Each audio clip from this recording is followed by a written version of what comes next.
Maglinya ng one gang switch na control ng isang ilaw. So ganito lang po 'yon. So ang isang linya, diretso lang po natin yan, rekta dito sa receptacle. Ayan po. Ito yung line 2. So rekta lang po natin sa receptacle dahil live po siya.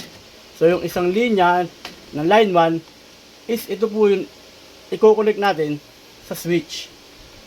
So ito po siya, yung kulay itim. Siya naman po yung bababa sa switch. So live din po siya. So yung isang wire, ito po yung tinatawag na runner. Siya yung i-connect din natin isa dito sa receptacle para po makontrol ng switch. So ito na po, connect na natin siya.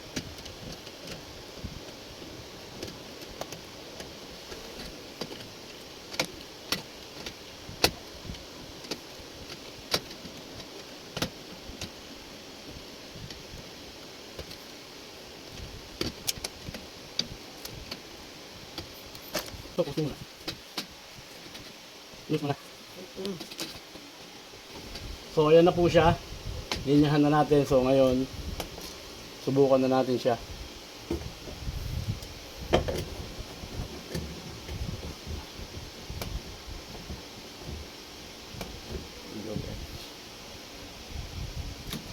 Siyempre, test po muna natin.